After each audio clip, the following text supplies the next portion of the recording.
Hello everyone and welcome back to a brand new video where today we return with round 2 of WOR. Yes, we're back this weekend here in Qatar. Of course, if you missed out on the video that went live last Monday, would highly recommend checking it out.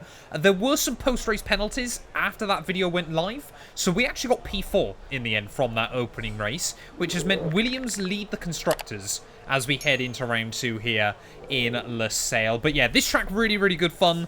I'm looking forward to it. I haven't quite decided yet, even at the time of doing this intro, whether I'm going to post-com or live-com the race. Of course, if you want to check out the full stream back, there'll be a link down to the VODs channel as well, down in the description below, where I'll post up the full race there.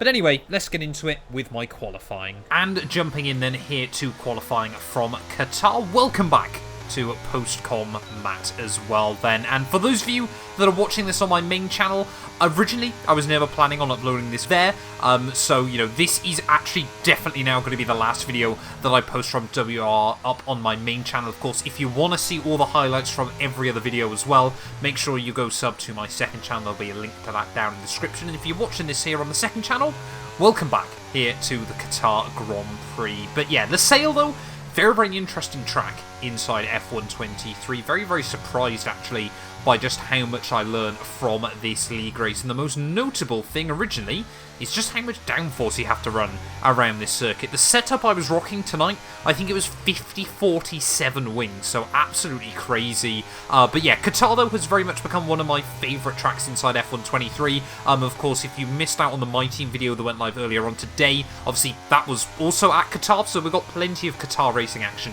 for you guys on the channel this afternoon. I feel like I've said Qatar far too much inside the first couple of minutes of this video. But yeah, obviously we had a decent race, like I said, in round 1. We ended up finishing P4 to kickstart the campaign, but as we round our way towards the end of what would be my fastest qualifying lap, they're not the best lap hooked up in the world, I'll be honest. Made a couple of little mistakes as the time went on as we round our way out of the final corner though. It was actually originally going to be my banker lap, but unfortunately, as you'll see in just a second, the rest of my laps didn't really go any better there. A 122.3 is going to put us just 2/10 behind TCC Zeki there, and that would put us provisionally in at P4 as more and more times constantly coming in. Right towards the end of qualifying though, tiny wobble unfortunately meant I just ran slightly wide. I definitely think I could have been down into the 1:21s, and a spin through the final corner anyway is going to put any, well, all the hope had gone anyway, because of course I validated, but yeah, any hopes of at least seeing what time I could have set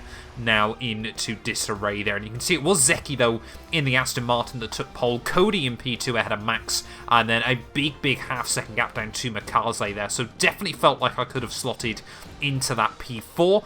Yeah, only 2/10 away from 4th place on the grid there, left me in P8, just ahead of the AlphaTauri of Sam and the Ferrari of Constant Soda there. Rambo, Barry and Jack all unable to get a lap in there in qualifying. But of course, 29 laps though around the Losail circuit. It can be quite abrasive on the tyres as well tonight, so of course I was really looking at what the strategy was going to be. Game was recommending hards over to mediums. Often though, I don't find that to be a way that really works for me inside this game, so I'm actually going to swap that around and go mediums over onto hards there. Of course, not really going to worry about the pit-in lap. You know, if we come in a couple of laps early, that's not too much of a concern. And of course, fuel burn around here is absolutely ridiculous as well. I can massively thank Stream Chat for that one. Obviously, check out my Twitch as well. But yeah, Stream Chat did absolutely carry me, as you're going to find out, because fuel burn is ridiculous here, and also ERS usage. You basically can't use the battery around this venue. But waiting on the grid then ready for the 5 red lights. For round 2 of WOR, it's going to be 5 red lights, and it is going to be lights out, and away we go there. Pretty standard start, actually, despite the fact basically everyone around me is on a set of hard compound tyres. Epix is going to go and try down in the middle as we head in towards turn 1, but I'm just going to try and keep it clean and tidy there as well. A little bit of a dive from Rambo, and that was Chico getting turned around instantly there. Contact with the Ferraris. We get a warning for contact with the Mercedes there as we make our way out of the first couple of turns, though fairly clean and tidy for myself at the start. There you can see the AlphaTauri trying to have a look for a move on Epix again there, and almost a bit of a wobble as we head into turn 4. Very well done to gather that up, but then instantly goes into the back of the Ferrari, picks up front wing damage, and finds the barrier as well. There's the Ferrari and the Red Bull just in front of me running each other out of road, so we're going to say thank you very much there and get on the inside of the pair of them. And I said how at the end of qualifying I felt like I could have been in P4. well, by Sector 2, we're exactly there. So it actually ended up being a very, very good start to this Grand Prix. We can see Zeki up the road on a set of the soft compound tyres. Max was one of the only other cars that opted to start this race on a set of mediums there, and it was Cody that had been able to take the lead, who I think was on a set of hard compound tyres as well, so had done a very good job to get around Zeki there off the start, despite being on 2 stages of harder compound tyre. But as I mentioned though in the intro, very much a track where you cannot use battery around this venue, so trying to manage that was going to be very, very difficult this afternoon. It just naturally depletes. There's not really many big braking zones around this venue where you can really save much charge, and of course, especially with just how ridiculous the downforce levels were around here, you can see barely able to reach 8th gear as we head down in towards turn 1, and that really contributes to the stupidly high fuel burn as well there. So we've still got Rambo all over the back of me as we head down in towards turn 1, just about able to cover him off this time around, but I don't think it will be long before the Mercedes is trying to have a look past me there. Very, very quick, but of course just lacks that little bit of consistency as we continue on lap 2 though, and that's actually going to be the Aston Martin and Max going for a bit of a spin there, so must have gone, I think, had an incident with Cody, because he's now lost the lead to Zeki as well then. So the Aston Martin up to the front of the field now, as Rambo just 1/10 behind me, really tucked in, practically pushing me along as we make our way through this final sector then. But yeah, he's probably going to try and have a look, like I said, for a run once the DRS has been enabled, of course, as we start lap 3. And that's the other thing to take into consideration as well around Qatar, is the fact that we have only got this one DRS zone. Very, very rare for a modern Formula 1 circuit. You know, most places have at least 2, and some of them, of course, now with 3 or 4. As here comes Rambo, though, down the inside, going to use a bit of battery just to pull alongside me there, but I'm not really too interested in having too big of a fight with the Mercedes. We'll kind of just let him get on with it and hope that we can hang on in the DRS there, save some battery for myself, because you never know how useful that'll be later on in the afternoon then as we make our way on towards the next few laps. So really just trying to settle down into a rhythm. Unfortunately, would in fact lose the DRS to Rambo quite early on here, so he's now in hot pursuit of Cody and Zeki at the front of the field. But, you know, we've got Jack Clays behind us, who's already picked up a 3-second penalty, and that's going to be really, really important as well this afternoon. Track limits around here, incredibly difficult to keep it clean and tidy. There is a lot of commitment required around this venue, and that meant that, of course, we didn't get a penalty last weekend as Jack soars past me as we head down in towards turn 1. You can see giving him a little bit of a wave there as he flies past. But of course, Belgium, you know, we gained a couple of places at the end of the race by avoiding penalties, so that was absolutely my game plan once again here. Of course, managed to get through that entire race without even a single track limit warning, so that's kind of my goal this season, of course, is really hope that that can try and play into our hand there, as we've actually got a car retired, and that's going to bring out a safety car on just lap 7 of this race. So this is actually going to put us in a very, very difficult scenario, because theoretically Twitch chat was telling me we could drag a set of the hard compound tyres to the end of the Grand Prix, but it was going to be incredibly, incredibly tough there. Just see Jack trying to bait a move in front of me, but I kind of thought like this really hampered us, but it was going to hamper the hard compound runners even more there, because there was absolutely no chance a set of mediums could go to the end. One driver it did really work well for was in fact Zeki there, who on a set of softs, they were probably going to be falling off very, very soon afterwards. Cody is going to go set of mediums there. Zeki is going to obviously go hard tyres, like myself. So we're really going to have to try and nurse these towards the end of the afternoon. But as we head back down towards the pit lane exit, we are going to re-emerge in still P6 of the race. So basically every car behind us thought we may as well box at this stage of the afternoon. You can see Cody already with a 3-second penalty, him and Max as well just behind us. So important that we keep tabs on who's got a penalty around me and who doesn't at this early stage of the afternoon. But the end of lap 9 then, 20 laps still to go here in Qatar. Now we are really got to start trying to manage the tyres, of course, ready for the second half of the race there. But as we head through the penultimate corner, it is going to be Rambo that leads the way on that old set of hards, so it's not going to be long before, of course, all of us on the mediums and the hard compound tyres are going to really be able to capitalise on, I think it was the front 3 in this race that have been able to stay out there, and we're going to try and extend the stint as far as possible. You can see Zeki immediately under pressure from Cody as we head out of the final corner to start lap 10 of the GP there. Are we going to see the Alpine get past him? He's quite desperate to try and make the move work down in towards turn 1 there. He needs to utilise those softer compounded tyres, of course, because he's going to have to make another pit stop before the end of the race there, but actually let Zeki back pass. So I don't know whether there was an illegal overtake or just have made a bit of contact and felt like he had to give up the place. But yeah, Cody letting him back through there, so we're still going to be all over his gearbox as we make our way up through turn 4 there. Very, very lovely flowing corners, like so many of the corners around here. As now Zeki actually has picked up a penalty as well there. Cody trying to beta move down the inside in towards the next corner there. Can't quite get it slowed down and hooked up, and we're just trying to keep the front wing clean and tidy at the moment there. As you can see, the AlphaTauri Sam already really struggling as we make our way through the middle sector there, so there's already a bit of a traffic jam starting to form as Cody's going to dive down the inside of Zeki. We're actually going to get tagged from behind, and I think that was the Aston Martin and Max there just running into the back of me. As you can see, Sam again almost 3 wide as we head up into the fast-flowing right-handers there. Cody's going to get around the outside of him. I've just got nowhere to go, so we're going to have to sit back and be quite patient. We'll get down the inside between the second and the third apex there, and unfortunately that's going to cost me a bit of time to the Alpine and the Aston Martin just in front of me, but luckily we're still inside the DRS range at the moment. Yeah, that really has allowed Rambo and Jack Clays just to build up a little bit of a gap, a little bit of a buffer here from those cars behind them that are going to be very, very quick into the second half of the race there. Max as well, just behind me, now trying to go for a move on Sam as well, so really has not been the ideal restart for him as Cody again down the inside of Zeki as we head in towards turn 1. This time around he gets the move done a little bit simpler, and yeah, we've really just got to make sure that we stay in the DRS of these cars at the moment, as now we can see Jack starting to struggle on that old set of the hard compound tyres. Cody already has flown past him, so our battle at the moment was really with Zeki just in front of me, of course, because we were the top 2 that were looking to try and get to the end of the race there, as I think again Max has actually ran into the back of me there down at the hairpin and span himself out, so unfortunate for him.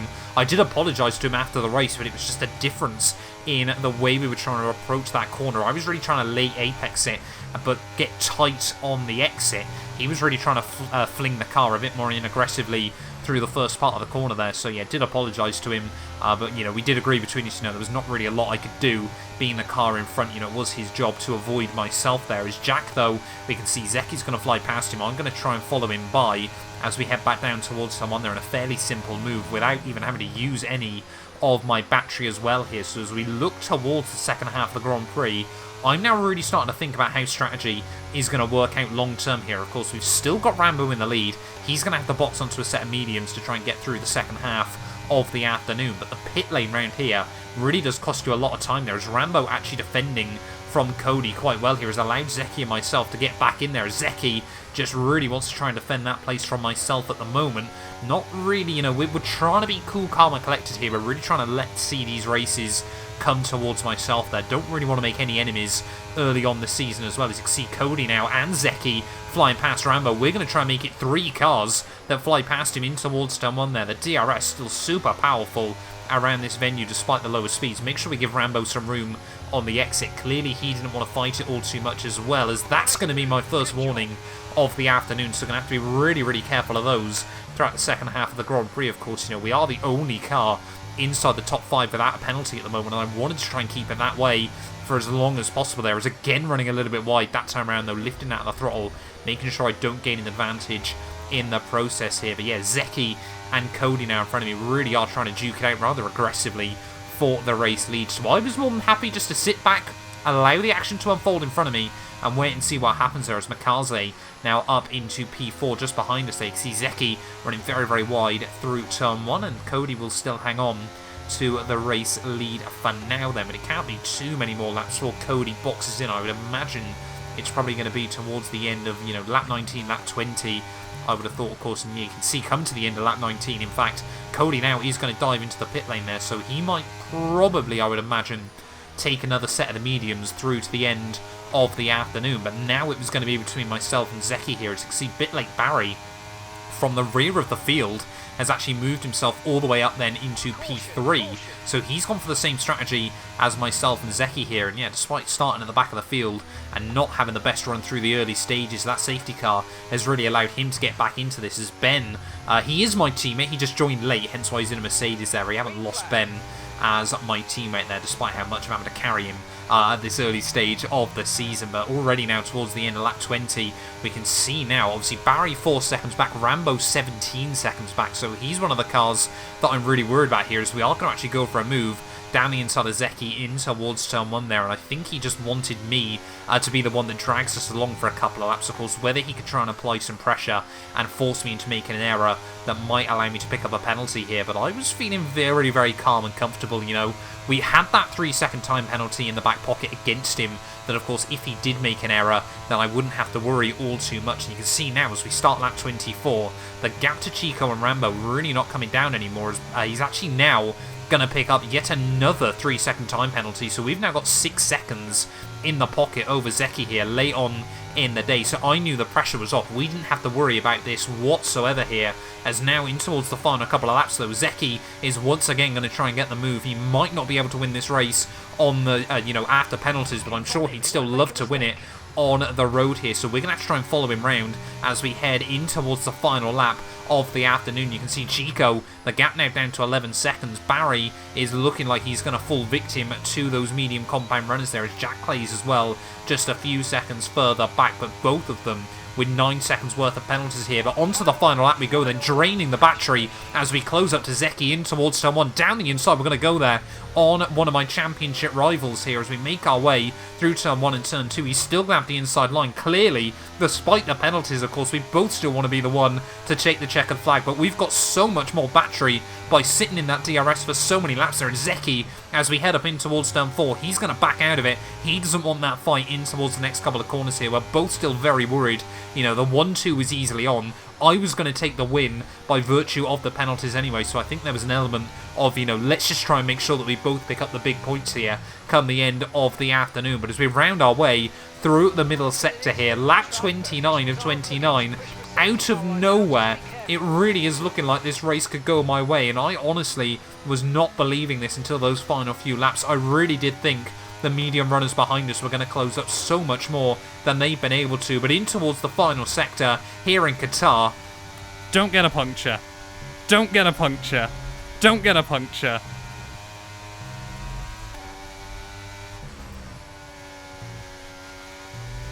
Come on, one more corner to go. One more corner. First ever race on chat. First ever league race here at Qatar. And we're only going to do it. It's going to be P1 out of nowhere. No pacing quali. But we will take those. I have no idea. I have no idea, man. Got lucky with the strat. That must be the first league race win I've had in literal years on F1. And I did have a look after the race, and the last time I got a win in an F1 league race, a 50% race online, the 15th of December 2019. Yes, 3.5 years ago. This was why this video went on the main channel, because I honestly had forgot the last time I won an F1 league race. Of course, we returned on last year's game, got my first podium in a very long time as well, but this time around, Williams back on the top step of the podium. It does mean as we leave Qatar as well, I'm now actually top of the championship as well, so absolutely ecstatic with that. But yeah, fantastic race of just trying to control it, control the pace at the front of the field, everything like that. Like I said, of course, you know, no more of these races, no matter what happens now, are going to go up on the main channel there. But we take the dub. It was only myself and Epix that didn't pick up a time penalty come the end of the race. Zeki in P2 ahead of Chico there, and yet the Ferrari in P4. Barry just beats out Jack Clay's there, with Cody, Rambo, Ben, and Max rounding out our point scorers there, with Makaze and the AlphaTauri of Luke's there in P12. But yeah, thank you all so much for watching this video. If you have enjoyed, please do make sure to leave a like. Get yourself subscribed as well. Like I said, follow the Twitch. We'll be live again this Thursday night, ready from Saudi Arabia as well. You guys do not want to miss it.